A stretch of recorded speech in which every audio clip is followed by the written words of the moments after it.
Ladies and gentlemen, welcome back. This is the Poet is a Human with the Philosopher Dunamis on this week's episode number 9, Fight for Strategy. Please be sure to hit that like button on your way in. And again, if you like us, consider subscribing to keep up with our episodes on YouTube and give us a follow on X. And Fightcast is here to empower individuals to live healthier, master their finances, pursue their dreams, and inspire others through self-awareness and global impact. As always, this is for entertainment and educational purposes only, and not financial advice. Dunamis, what's up? Hey. We're back, and it's almost February now, man. How are you doing? Wow. It is February. It is February. I And think maybe in my head yeah, it is. Yeah. I don't know. I feel like it might be March, it might be April, it might be May, it might be June. it moves so quickly now. It really does. Every year it does. Every year it does. And the more I think about how quick things go, the more I think to myself, what have I done? What have I done in the span of my years of being here? What have I put into place to be able to say, hey, here's this, here's that, here's this, here's that? What have I set myself up for? And Yeah. what am I continuing to set myself up for? What are my plans? What are my strategies? Well, without a plan, without a strategy, oftentimes I feel like we just sort of spin our wheels, and don't really get anywhere in life. I've spent a lot of years not getting places. and and I can tell you it's really only when you come up with a purpose, when you actually have a goal, is generally when you make the most progress.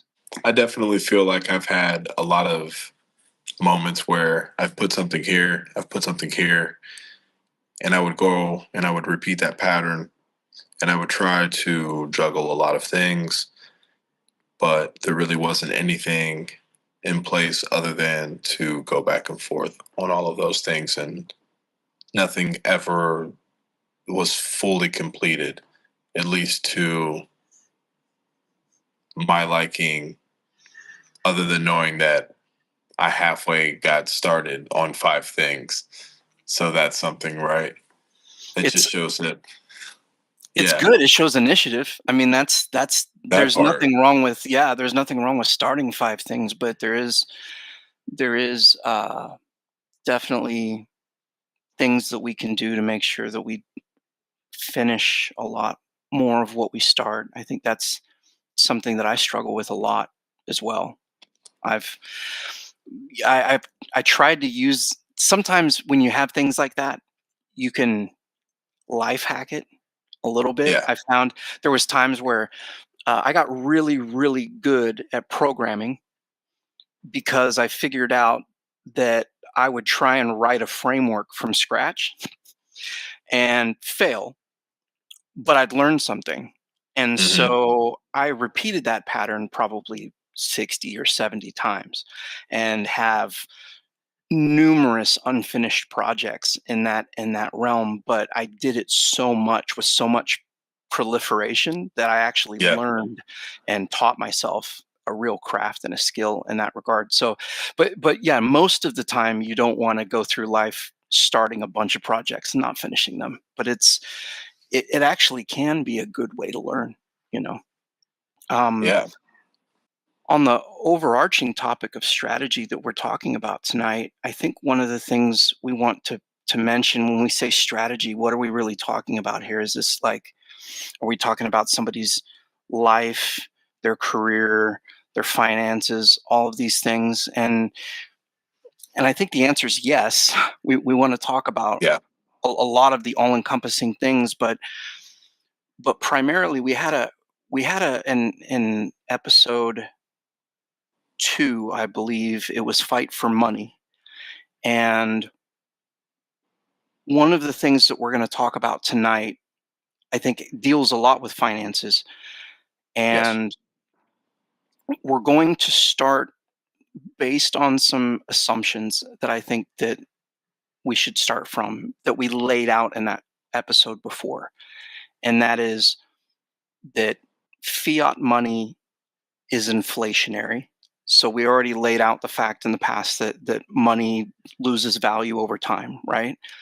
And so you need to have a strategy for how to handle your personal balance sheet, your assets, so that you're not wasting your energy trying to get ahead. If you've ever felt like you work hard, you do everything you can, and you're no further along at the end of the month than you were last month, and you're struggling to make ends meet, if that's a feeling that you're having, it's a feeling that a lot of people have.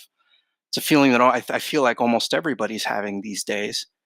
The system is designed to do that to you. The system is designed to make things difficult, and that's why we even have to talk about these things. There's no reason we should have to invest our money just to be able to survive. But unfortunately, the world that we live in has manipulated the money supply so much. It has manufactured crises and stolen from the wealth of middle class people.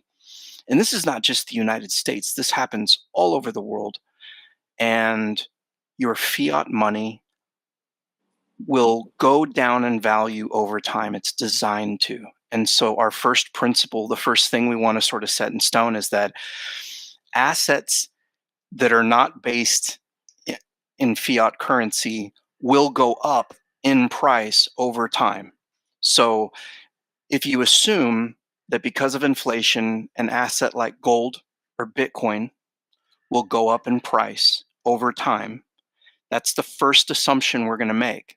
And we're Hmm. making that assumption so that we can base a strategy or a plan on that assumption. We're going to assume that given enough time, the price of gold will go up in dollars, the price of Bitcoin will go up in dollars, the price of stocks will go up in dollars because those dollars are worth less over time. Right. And so, if anything, to lay out the overarching thesis of investing, that's what it is. You're taking dollars that you've earned today and you're exchanging them for some other asset that is going to hopefully appreciate in price over time. And at some point in the future, when you want to spend that money, you can gain access to the purchasing power that Right. you maybe had in the past because you didn't just save dollars, right? You saved something that was worth more than dollars. So this is the foundational piece for setting up a strategy. Yeah. So being able to look at the market as a whole and everything that's within the market and recognizing the value and being able to divest that into pieces here and pieces there and climb a ladder and build areas of wealth and being able to stake those things and continue to repeat, rinse, repeat. It's really just about being educated and what those financial options are and what makes sense for you. And I said, even if someone's not a said artist, I feel like everyone's an artist in their own way, but what fits your brand, right? Mhm. So there's that portion of it, but then there's also things that are, I wouldn't even say common sense. It's just more of a, hey, this is what the market looks like. Maybe you should look into it, do your own research, check it out and see Definitely. what you think. But and just, you have to be able to gain your own insight on this. So at the end of the day, these are just things that have trended, things that have been seen, and things that have been discussed, and just ways that people have, in the past done, and what could potentially be. And that goes for them as well. You, them, me, all. Definitely. Yeah. The start of it and understanding what the different investing options and what's out there, I think there's a lot of people that get the sense that maybe they should invest, but there's risk involved. And because so much of the information behind how to invest properly is a closely held secret, let's just say, there's hedge funds and big money. They talk about smart money and all this stuff. There are Right. forces out there that they want what they're doing to be behind the closed doors and such, so that they're able to gain an advantage on retail investors. That's you and me. Hmm. But for retail investors like you and me, all hope is not lost, because if we just start from first principles, we can, that idea again, that given enough time, let's say gold will go up in value, um, can be the beginning piece block of a foundational strategy to build wealth, right? And so one of the things we want to do tonight is lay down sort of the steps that you would take to, from nothing, increase their wealth and asset holdings. Again, it's not financial advice, because like you're saying, as a human, every single person's situation is going to be completely different. And Right. so it's got to be something you figure out for yourself. You got to do your own research and know what you can afford to do, what you can't afford to do, and all of that. But from a first principles perspective, if we just go back to the beginning and say, if I just started off with, let's say I'm an able-bodied individual that wakes up every day and I have the energy to go out and do something. So starting with that, the first trick will be to get a job, to get some amount of positive cash flow in your life, right? And Right. and everybody starts from that point, and some people listening will already be in a situation maybe where they're in debt. They're already in a difficult situation financially. Hmm. That's where a lot of us start out, and or not necessarily start out, but it's what we get ourselves into.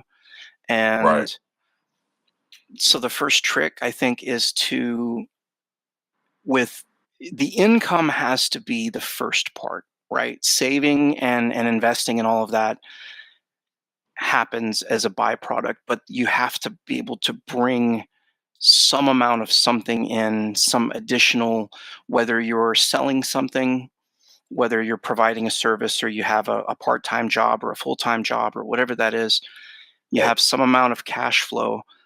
And then what you want to do is try and avoid debt and getting into, you don't want to be spending more money than you're making every month. I Making. know this, Right. it sounds sort of basic, simple stuff, make a budget and stick with it. But that's basically the Never. ABC foundational start of it all, right? Yeah, it never hurts to hear it again. Sometimes there's nothing wrong with refreshers, just in Exactly. case. Yeah, always good. Repetition is the father of learning. I've heard a time or two. It is. And once you have that money coming in too, that's where a lot of people just stop. You have a job, you're keeping your money in the bank, and you're sort of spending everything that comes in, right? So one of the things that I would say to the audience tonight is, again, not financial advice, but consider maybe not keeping all of your money in the bank. We had a regional banking crisis not too long ago, though, Oh, yeah, I do recall. and there were banks that got closed down because there was a bit of a run, and where their conditions are such. right now that we could see something like that happen again in 2025. Not it wasn't very widespread what happened with the regional banking crisis previously, but Mhm. it's it's always better to know that if you're just using the banks for what their services provide for you, a debit card, the ability to pay your bills, the ability to pay your rent, if you're using it for that and maybe you get caught and your bank goes out of business and you lose a few $100 because it was in there, you were going to pay your payment, that's going to be an easier life situation to navigate than if you have $150,000 sitting in a bank account and then Yeah. that bank goes up. I mean, you probably get that money back or at least a lot of it, but why loan them your money in the first place? If you're not getting a big return on it, it makes more sense to invest your money in such a way that it's going to be able to at least keep up with inflation. Yeah, exactly. So, I never really understood the running off of debt, and maybe you could explain that a little bit better as far as the whole original thought behind the good debt, bad debt, and everything like that. well, there's people that even influencers out there and so-called market experts that'll tell you that there's good debt and bad debt and that low interest debt is good and you can use debt as a leverage to increase your gains and all of these things are true. However, there is there is a different kind of freedom that you have when you are not beholden to debt, to the US dollar, really. When you think about what this Ponzi scheme of a fiat money system is that we're dealing with right now, it hurts us in so much that we're tied to it. But really the only thing that requires what makes it so that we have to use the US dollar is the Hmm. fact that we have to pay taxes in US dollars, the fact that we um, have to pay employees in US dollars, or we have to get paid in US dollars. It's like that's what ties us to that system. But imagine a system where you're living on your own homestead, you own your land outright, you're producing your own food, you're producing your own energy. What use for US dollars do you have now? At least your dependence Ex- on it is less, right? Exactly.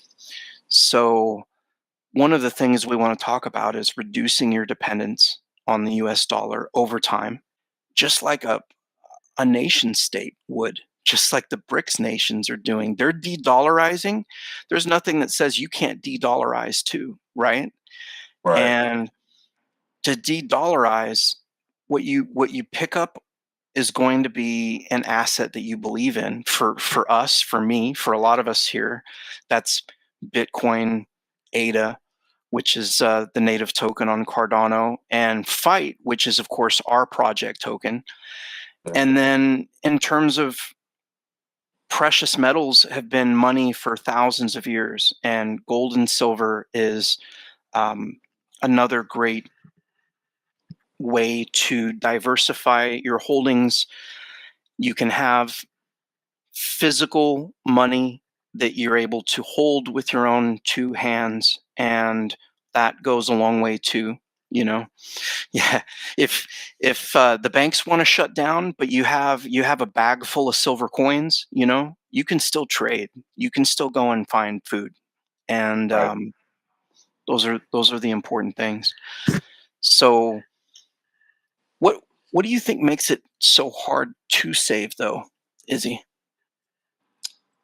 I feel like the immediates, the urgents, the procrastinations, for sure. The just being forgetful. I can say then there was a comparison of maybe it was just I chose to pay the water bill over the electricity because that's what I needed to do, and I know that I've got like a month and a half before I have to figure that out. But this day and age is like I've got a Hulu account, I've got a Prime account, I've got a Netflix account, I've got all of that, and every which way. And then all of a sudden you've got $159, taken out in a month. And you're like, where in the world did this come from? And you look and you're like, whoa, wait a minute. It And adds up now, fast. Oh yeah, yeah. it does. And especially just with music specifically, and with all of the art and all of these AI technologies and all of these subscriptions, it's really easy to get lost in the sauce in that as well. But technology overall, I would say that, and everyday distractions for sure. I think the instant, gratification as well. Yeah. That kind of brings up the next part of the strategy, because in order to not be forgetful with it, it sort of depends on you taking that money out first. And that's sort of, I think that's one of the most important key parts to how I've been able to save over the last 4 years. Is just it gets a little scary sometimes, because you can get to the end of the month and be really short on money because you already took your savings out.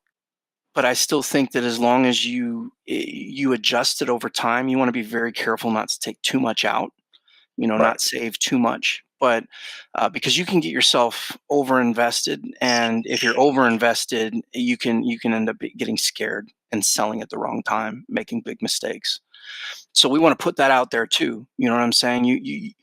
There's a reason why we had to do this episode after a fight for the mind, because you have to have your mind in the right place. You have to have a mindset, a toughness, a mentality that says, yes, you have to pick a strategy and go with that strategy regardless of your emotions. Emotions are the one thing that will absolutely wreck your experience in the markets. Emotions are your worst enemy. 100% they are. And especially in a business aspect of it. And there's nothing wrong with the emotion. It's just you have to be able to you really have to be able to understand that pretty quick, you know what I mean? And especially when it comes to business, because not only are you thinking about yourself, you're also thinking about other people that are around you. And that is that's critical, that's crucial. So any of those emotional responses can affect, whether it be the fives or the millions or the billions. Yeah. So it can wreck you for sure. It can It does. absolutely wreck And the market is probably the harshest teacher out there. You you. learn when you start coming into this, just so you know, you do want to be prepared maybe to lose a little money at first, because the market is a harsh teacher. But once the good thing about it is, if you're the type of person that learns your lesson once, you you're gonna go far, because you figure out, oh, that was a bad idea. I lost a lot of money doing that. I'm not going to do that again, right? So another great key is, when you buy a stock or you buy Bitcoin, we're going to start getting a little bit into nitty and gritty, just so we know. But um, when you buy a stock, it's, I think, a foregone conclusion that that stock or that Bitcoin or that gold has to go in the opposite direction that you want it to go immediately when you buy it. So everything will put you underwater. It happens that way. You buy the gold's going to drop, and you're going to say, why didn't I wait and buy it later? But dollar cost averaging is the way to get around that. So you you don't want to put everything in. You don't want to put all your eggs in one basket, and you don't want to do it all at one time, because the assets that you're following, you ultimately want to accumulate some amount of, let's say, gold, silver, Bitcoin, stocks, and these things. And so the trick is, you want to buy more when the price goes down, and you want to buy less when the price goes up. Great way to do that is just to buy the same dollar amount every week. Because if you're buying the same amount in dollars, let's say I buy $10 every week, if the price goes up, I'm buying less of it. when the price goes up. If the price goes down, I'm buying more of it with my $10. And so naturally, dollar cost averaging, you will buy more at a lower price if you just take small amounts and make those purchases over time. Now, that is the type of tip you'll get, and it's one of the easiest things you can do. It's almost brainless, but you know what? You can actually increase the efficiency and the effectiveness of your dollar cost averaging by just watching the chart as well. So instead of just buying $10 worth of gold every week or $10 worth of Bitcoin every week, you actually look at the chart and determine, okay, this asset is cheap right now, so I'm going to buy this one. And then this asset is expensive right now, so I'm not going to spend my $10 a week on that asset right now.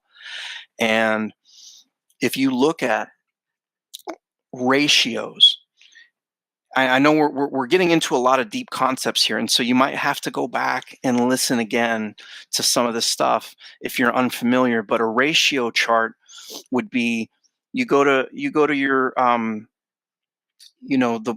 website that you go to, TradingView, to go and look at all your charts. But instead of just pulling up the price of gold, you can pull up the price of gold and then divide that by the price of something else, for example.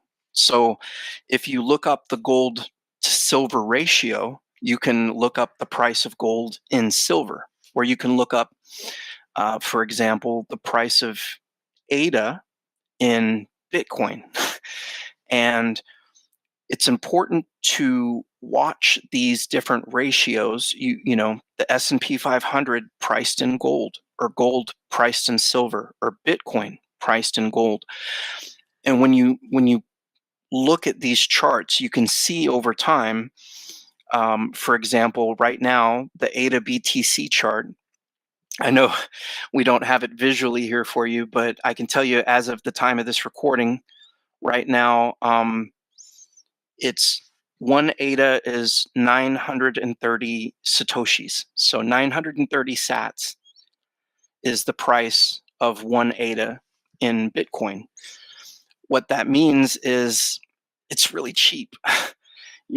Again, not financial advice, but ADA is a great price right now when compared to Bitcoin, which means if you were going to choose between buying one or the other right now, you would buy ADA now and watch that chart for when ADA inevitably makes it back to around 5,000 Satoshis per ADA. And you then make a trade, and you trade some of that ADA back into Bitcoin and increase your stack size that way as well. So not only are you saving, you're paying yourself first. You're taking that $10 or $100 or whatever, the hard-earned money out of your paycheck, and you're purchasing some asset and setting it aside. But you should also take the time to watch these charts and the ratios of these prices so that you know which asset is smarter to buy at any particular point in time. Does that sort of make sense? Yeah.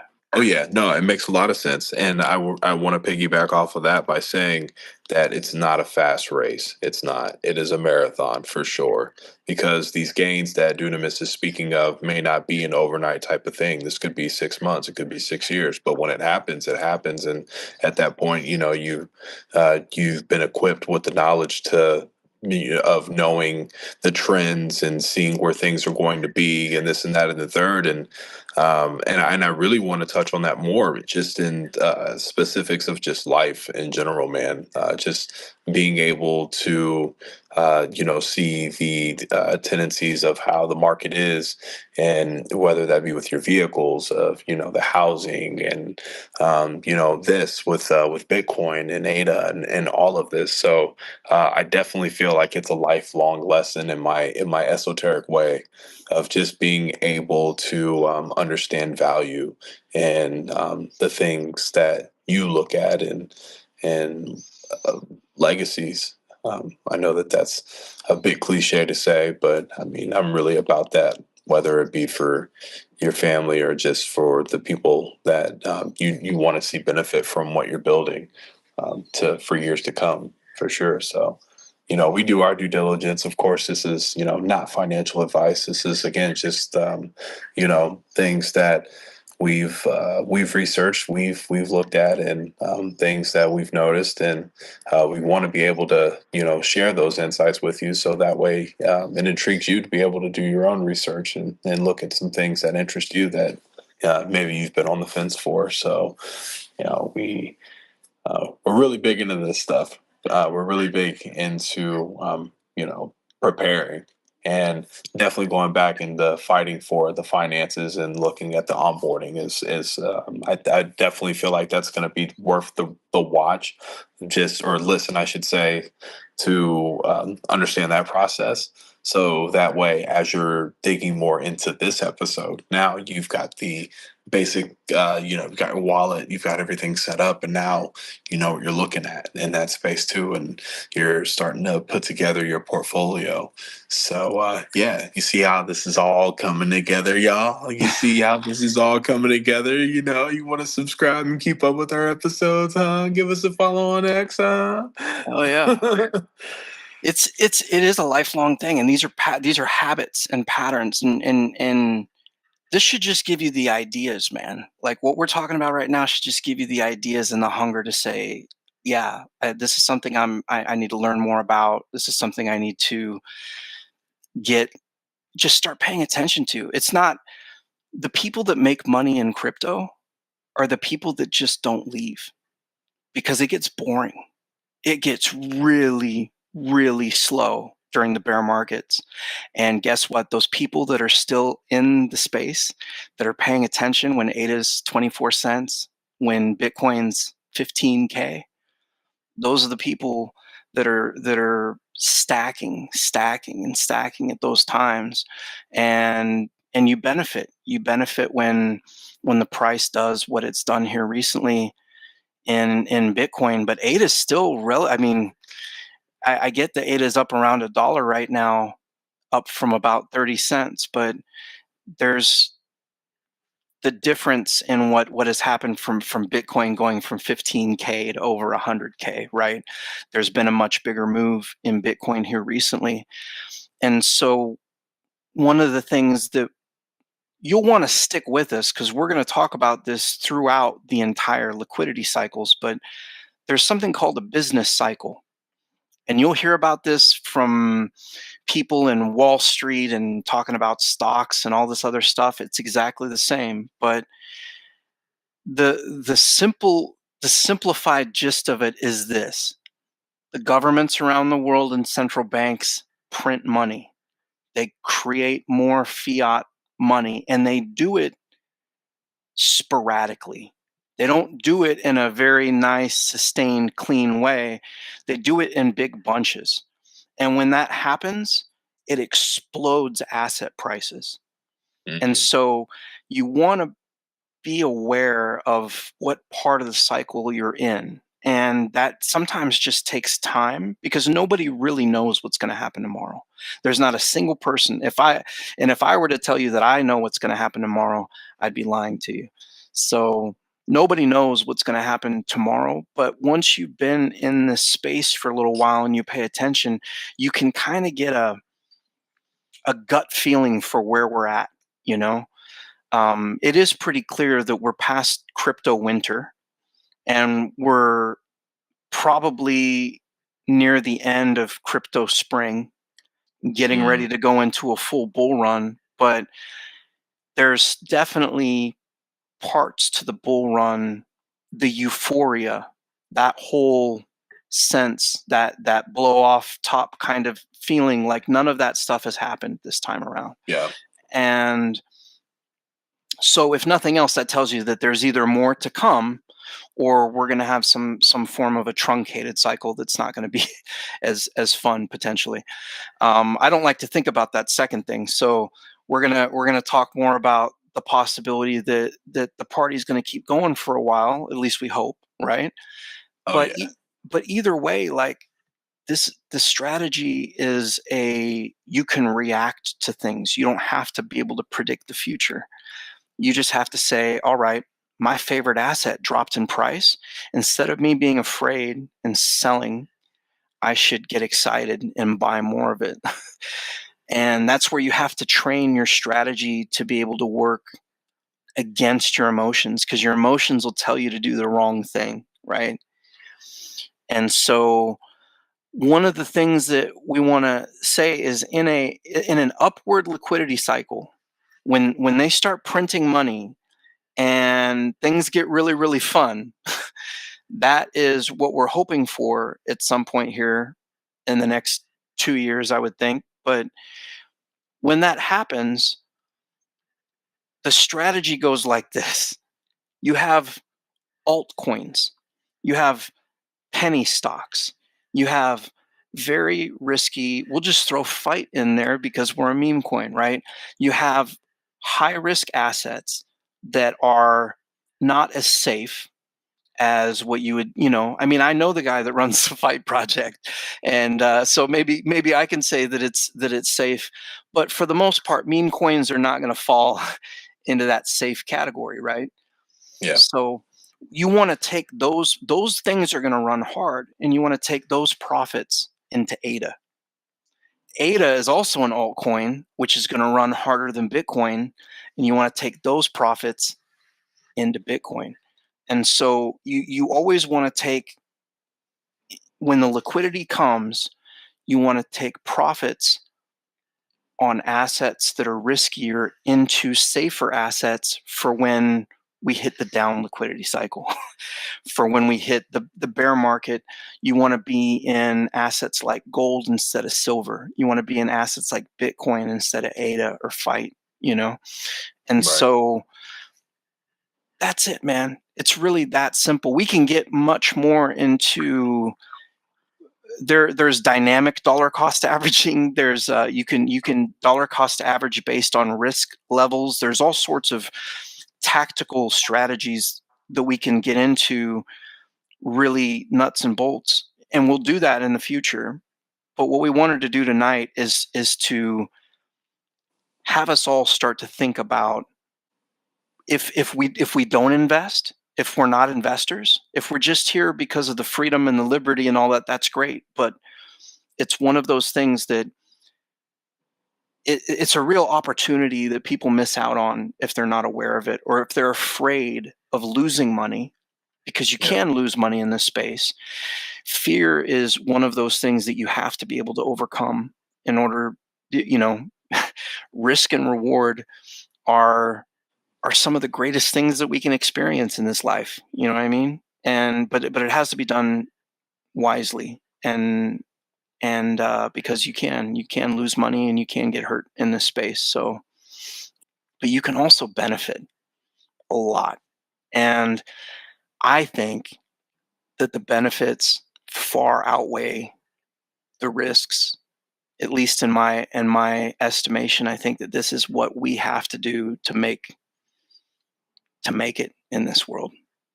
I agree. I definitely agree. You have to have that balance of risk and reward. And you seeing, again, you having those opportunities to be able to do that. Yeah, for sure, dude. Yeah, absolutely.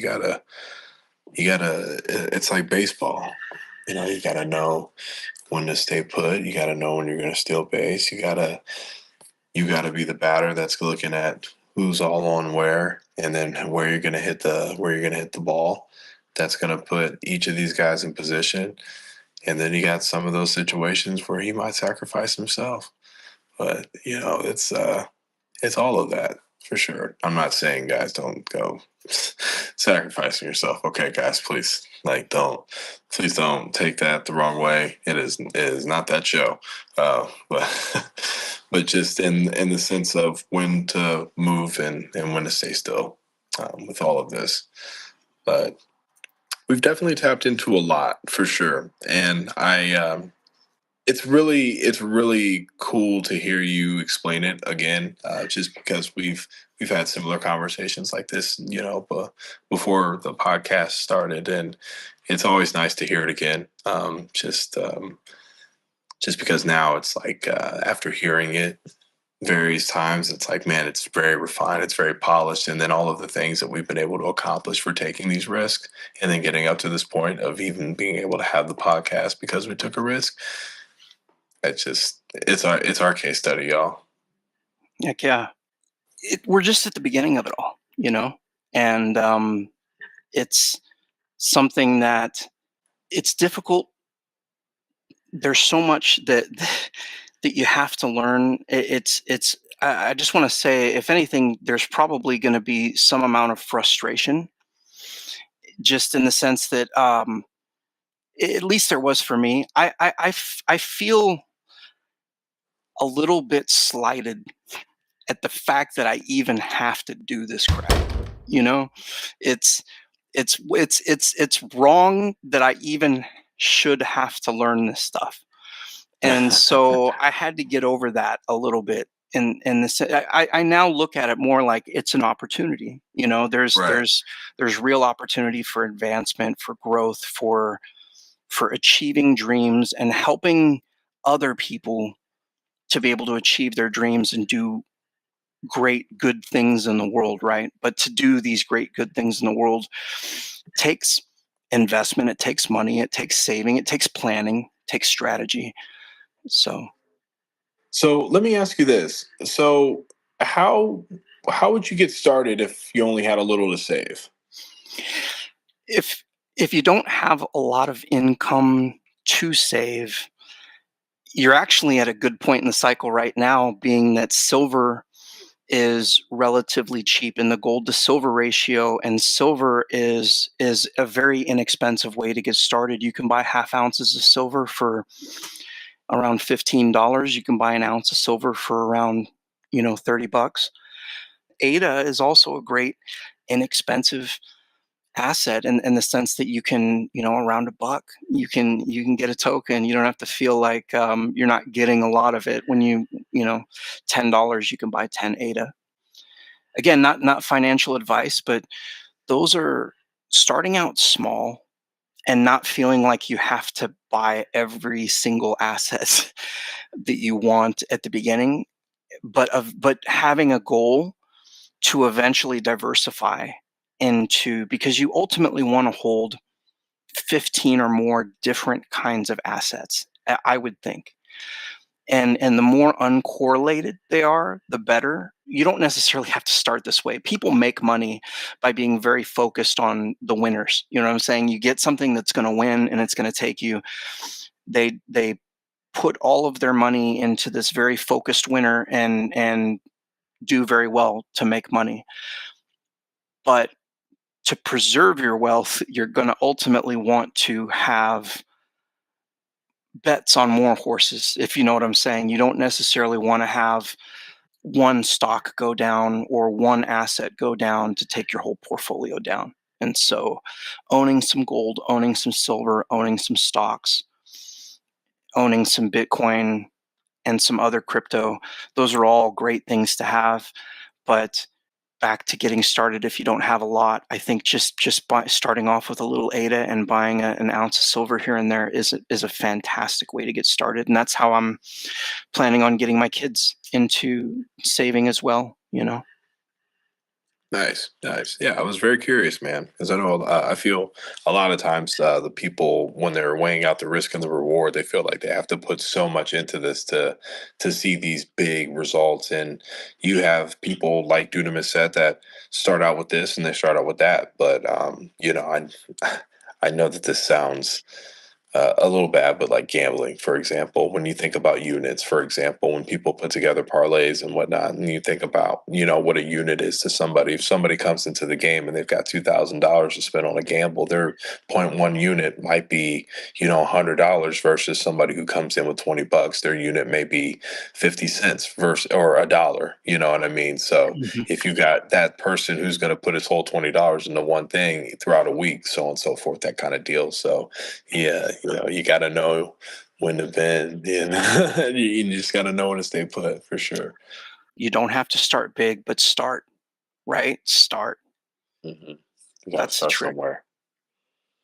You have to start somewhere. And you have platforms like these. You have plenty of this stuff now. We all have plenty of technology right in front of us that we can hop on YouTube, we can hop on Google, we can go anywhere and we can look these things up for sure.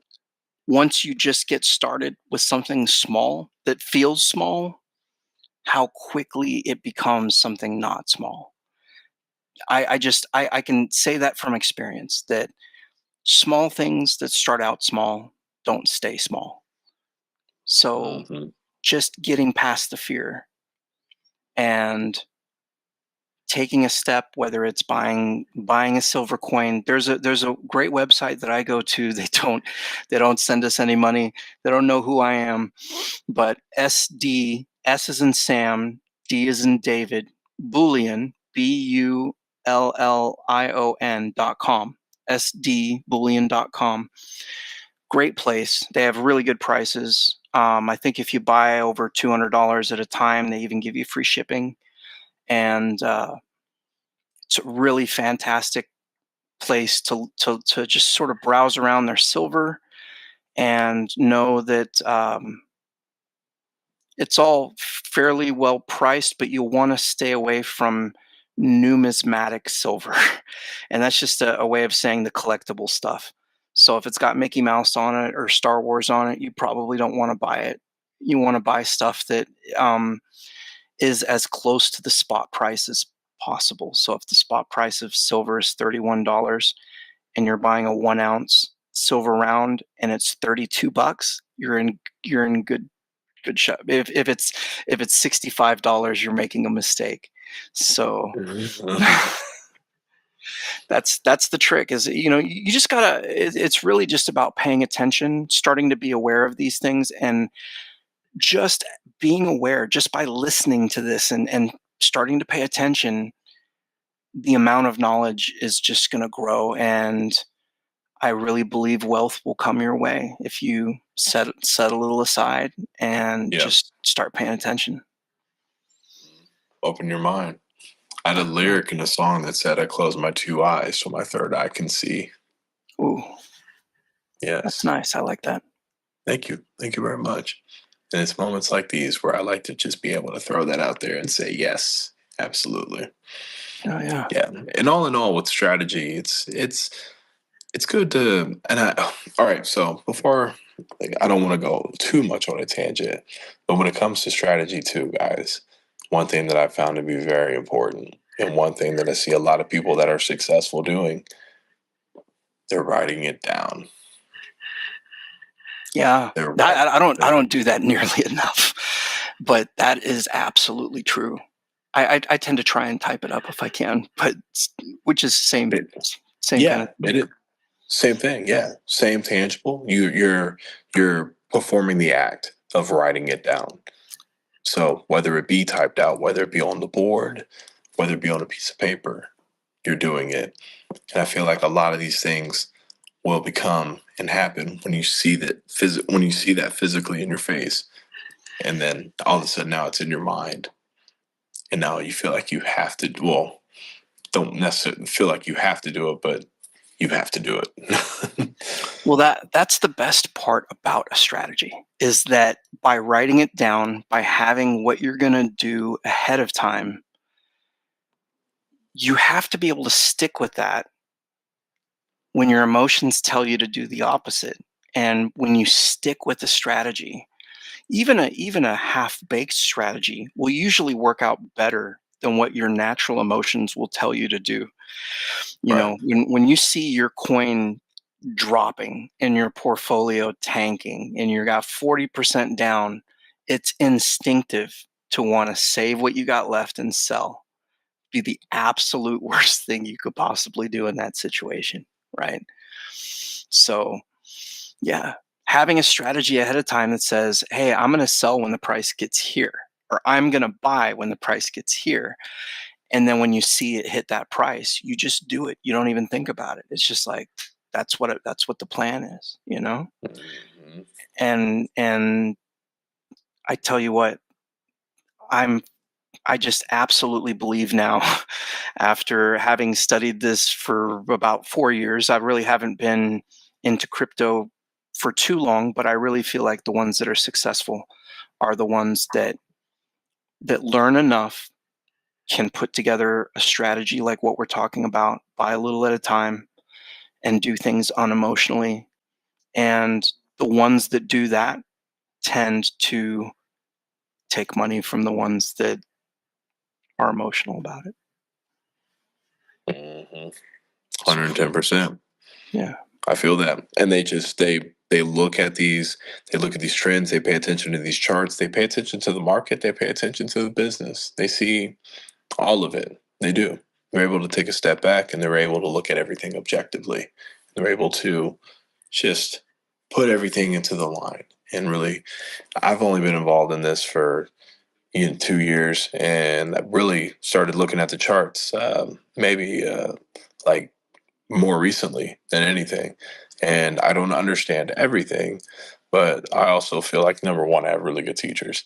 Number two, I also, I understand enough to recognize certain patterns in the chart to say, okay, this, and then there's that, and then some of the predictability lines as well. Like I get that stuff, and it's cool to see. It's cool to see. I see how you really get lost in the sauce with stuff like that because there's a lot of probability that you can create with that could become within that. But I know ultimately it's like this is it. This is it. Now it could be this and this and that, but this is what I want to focus on. Hmm. So Well, yeah. I'm glad that you mentioned technical analysis, and as much as some people would say it's just people like drawing lines on charts and whatnot, I think that ha- having that's another one of those. It's sort of an art form. I think Hmm.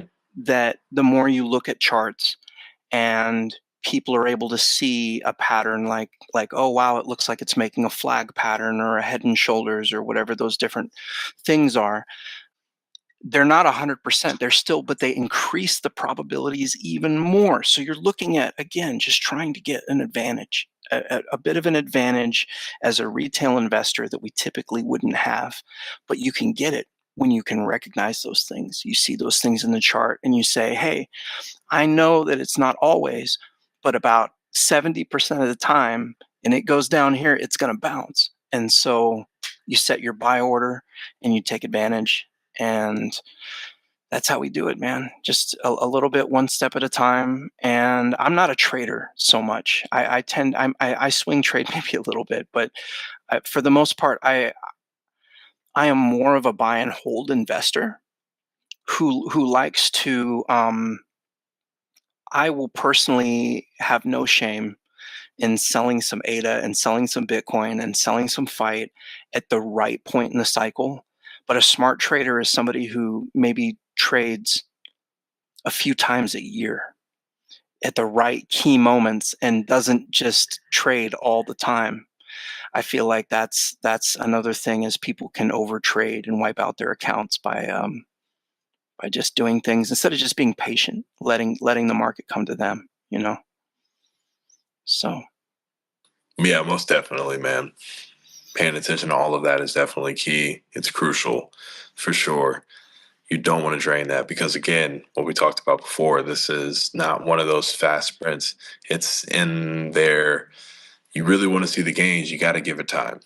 You got to mhm. give it time for sure. And it's just like stocks, just Yeah, like I'll stocks. I'll even throw out another one here too because I just full disclosure, I just bought some TLT the other day, and TLT is it's an ETF stock basically that holds 20-year U.S. Treasury bonds, pays out a 4% interest, and is at basically very historic low prices right now at around $87 is my cost basis. But if if the 20-year interest rate continues to go up, I'll probably pick up some more because the that means the bond prices will come down and I'll be able to scoop up a little more at a better price. But Oh yeah. Nice. It's definitely not as interesting as crypto. We're talking about something that like, wow, I might get my dollars to go up 30% or something like that. But yeah, Hey, it's still something. It's still it is. something. That's what matters. It is. It is. And yeah, that's the whole thing is like just keep learning. This is it's not a one thing or another thing. This is an approach of there's going to be like you say in the strategy of life we should be thinking about making multiple income streams. We should be thinking about not just the one thing, the one job, but coming up with like more and more opportunities, for whether it's even I'm going to buy a house and rent it out. That's cash flow too. There's there's so many different businesses that you can start and things that you can build and craft and create. And so we're going to have more episodes where we talk about even more of that stuff too, about Right. what you can do to help increase your cash flow, right? Oh yeah. But Many more to come.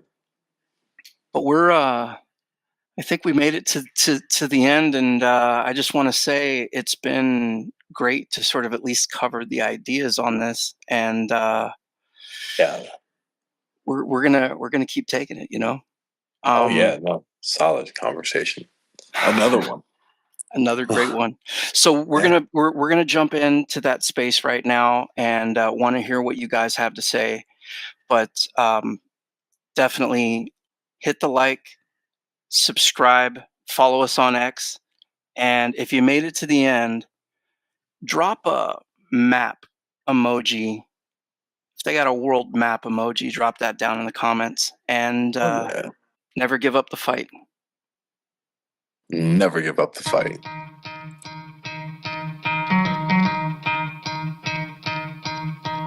You could try to play, but you're never gonna beat me. Look the other way, what I'm doing ain't easy. Bloody hands stained from the people who deceive me. Muddy hands break through the chains, go free me. Looking for change, looking for pain. Pulling a mob, pushing a train. I'll never stop, stick to a lane. Pick up the pieces and go rearrange. I'll be the best above all the rest, put me to the test and expect nothing less, you check as I'm chess, what's happening next, yeah. He got the venom, a tangible weapon, no coming in second. This life is a lesson, he got a new engine from pain, it's a blessing. New focus, no guessing, just bold and obsession. All in his possession, you got their attention. I leave an impression and take a redemption. Just kill, no discretion, your mind is a weapon. 11-11, it's time for progression, You could try to play, but you're never gonna beat me. Look the other way, what I'm doing ain't easy. Bloody hands stained from the people who deceive me. Muddy hands break through the chains, go free me. People like sheep move feet, hurt it easy. You don't wanna be fast asleep when they're scheming. Better stand tall, ready for a fight, believe me. When they try the chains, you can say no, free me. So he's been looking for somebody who could save him, instead of searching inside for what they gave him. A strong will, strong mind causes mayhem. We could change the world, change times, rearrange them. Staying on pace, running the race. Life is a chase, I don't want a place, I wanna be first. Work till it hurts, dehydrated thirst till I'm in a hearse. High ambitions and the right mind can take you so far. It's like you lived a few lifetimes. Take off from a break off from the weak minds, they can stay soft. You can change lives, you create thoughts, never waste time. You got one shot, you got one life, better pop off. What do you like? Make a dream job. No 9-5, no mean boss, just my life and free thoughts. You could try to play, but you're never gonna beat me.